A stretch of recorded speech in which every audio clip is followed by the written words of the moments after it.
Hi guys, today's video is going to be my July wrap-up as well as an announcement, and I actually want to talk about the announcement first. Sometime within these next couple of months, I am planning on doing some kind of fundraiser through my channel to raise money for charity. The charity I have in mind is one that focuses on helping children in need. It helps with all sorts of different kinds of needs, their basic needs, as well as food and shelter and healthcare and education. And since my channel is primarily focused on books and writing, and I know a lot of other people's channels are in the booktube community, I thought this would be a really nice charity to focus on. Another great thing about this charity is it helps children in need all over the world, and since YouTube is accessible to people all over the world, I thought it would be fitting. I will keep you guys posted the closer I get to doing some kind of formal video or activity or something to raise money for this charity, but I wanted to let you guys know way in advance because there are a lot of people I would love to ask if they'd want to do this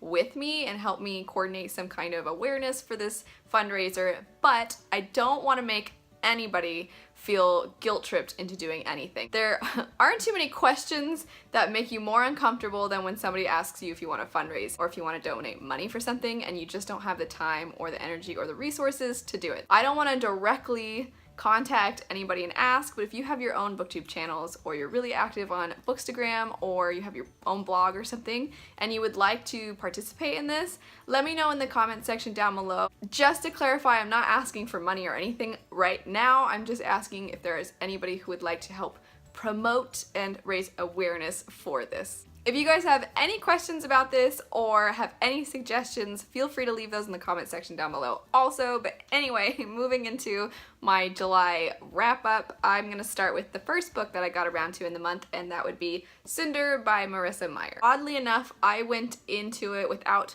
extremely high expectations because I've heard a lot of people say that there are other books in the series that are better than the first one, so I just kind of went in expecting it to be fun and lighthearted and a good YA read, and I actually did really enjoy it, and I was pleasantly surprised that it was a bit darker than I was expecting. Most people already know this, but this is a science fiction fairy tale retelling of Cinderella. I was really not expecting Marissa Meyer to use so many of your Cinderella themes and events and use them in a way that was unique enough that this felt like its own story, even though it related to Cinderella in a lot of ways. Next up, I read a book that I don't have on me right now, but it is called City of Masks by Mary Hoffman. This book is a portal fantasy, and it follows a boy named Lucien who has cancer in our world, falls asleep one day holding a notebook that supposedly has artwork from a city in Italy, and then all of a sudden wakes up perfectly healthy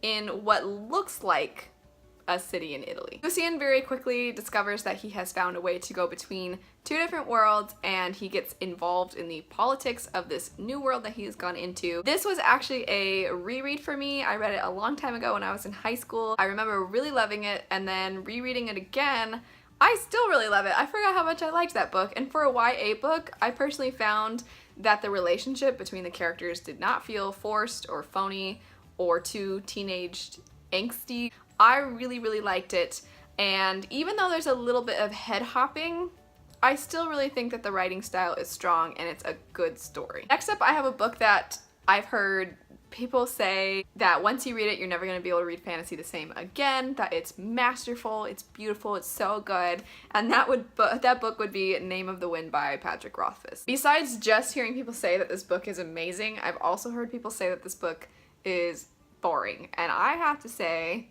I think it is both. It is not action-packed, it is not a page-turner, it is not filled with suspense. It's a story about a guy telling his life story, and he primarily focuses on his childhood and then the age of 15, and I'd say the age of 15 is the part that he talks about the most. It was so well written that it was a good book in that way, but the format of it does not necessarily make for the type of book that you can't stop reading. Next up, I have the second book in the Red Rising trilogy by Pierce Brown, and that would be Golden Sun. The Red Rising trilogy follows a man named Darrow in a society that is science fiction, futuristic, people live on different planets, and the society is split into different colors, and he is part of the Reds who are extremely suppressed, and he is trying to help free his people. Most people that I've talked to enjoy this second one more than the first one because the second one is kind of on a bigger scale. I think most would say it's a little faster paced.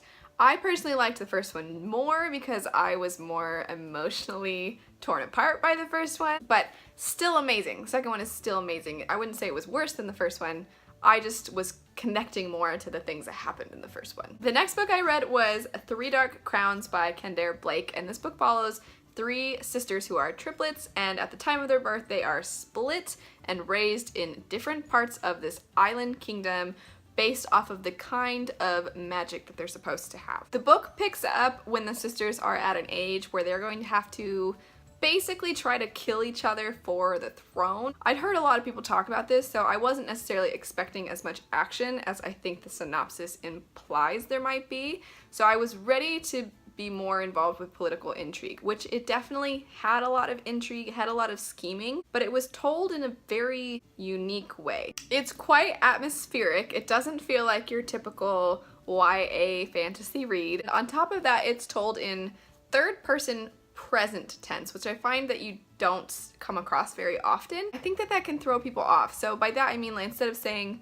so-and-so reached for her glass, it's like so-and-so reaches for her glass. And that writing style supposedly is supposed to make you feel more immersed in the story, but because it's third person, you're not feeling like the character, and you're not feeling like you're doing everything and seeing everything the character's doing and seeing. So it was kind of an interesting format. I enjoyed the story. It got way more interesting towards the end, and I definitely am gonna pick up the next one, but I can see where this wouldn't be for everyone. Next up, I read the first book in the Powder Mage trilogy by Brian McClellan called Promise of Blood. This is a multiple point of view story that follows 4 different characters, and the setting is that they've basically just taken out the nobility and overthrown the government. It starts as a semi-relatable plot, but then very quickly gets very fantastical. The magic system is really interesting. If I have one complaint, it's that I don't quite understand everything about the magic system. It doesn't quite elaborate or go into depth about it. It just kind of